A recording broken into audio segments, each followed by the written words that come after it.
merci d'être avec nous pour cette première chronique qui, aujourd'hui, va tout droit pour un auteur qui se fait connaître depuis quelques années, avec notamment un ouvrage qui s'intitule Le jour où tu dois mourir, c'était aux éditions Albin Michel en 2011, vous présente son dernier ouvrage. Il est sorti il y a quelques semaines, c'est donc un super thriller. Marc Charuel vous présente Les Abysses du Mal, toujours aux éditions Albin Michel.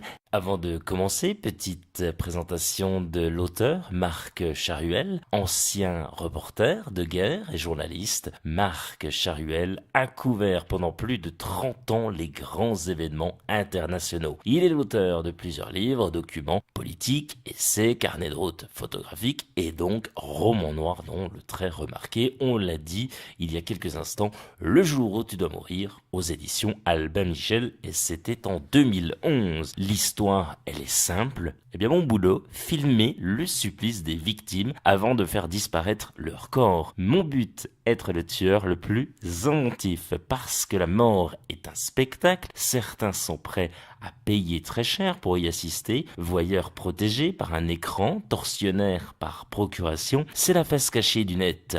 Un monde parallèle qui happe ses proies au hasard et fournit des frissons à prix d'or. Des réseaux sociaux incontrôlables, le nouveau thriller de l'auteur du jour où tu dois mourir dévoile les forces insoupçonnées de la perversion humaine. Voici les premières lignes qui devraient vous tenir en haleine et surtout vous donner cette envie d'aller un petit peu plus loin, de découvrir cet ouvrage. Prologue de Les Abysses du Mal de Marc Charuel aux éditions Albin Michel.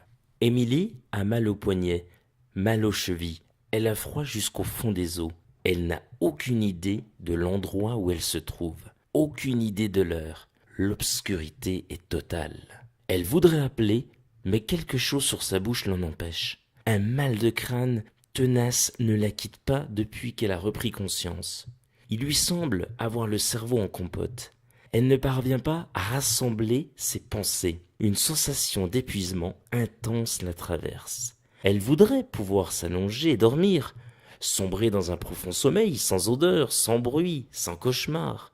Un relent sucré, légèrement écœurant a envahi l'endroit. C'est subtil, presque indétectable, mais maintenant ça pue. Des petits sons métalliques, à droite, à gauche, derrière elle, elle ne sait plus. Elle entend aussi un chuchotis, comme une plainte, une voix au bord de l'évanouissement qui hésite entre pleurs et râle. Plus Émilie revient à elle, plus la peur lui noue les intestins. Elle transpire, une sueur glacée coule le long de sa colonne vertébrale, entre ses seins, sur son front. Elle respire, part à coup parce qu'elle est en train de s'enrhumer et que son nez se bouche. Elle ne parvient pas à entr'ouvrir les lèvres. Elle doit produire de plus en plus d'efforts pour que l'air parvienne jusqu'à ses poumons. La migraine régresse, mais une douleur sourde s'empare du reste de son corps. Ses poignets, ses avant-bras la brûlent, ses mollets et les dessus de ses cuisses aussi. Elle comprend brusquement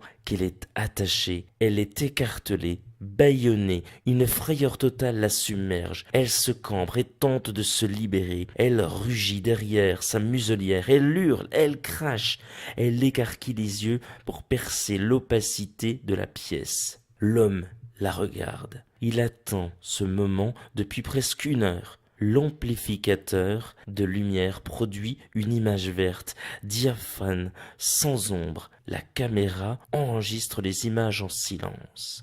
La fille est parfaite, merveilleuse en son rôle. Les effets de l'injection paralysante commencent à se dissiper. Elle suffoque, elle halète, elle se tortille sur sa croix. Elle essaie désespérément de se libérer de ses liens. Manifestement, elle sera une excellente patiente.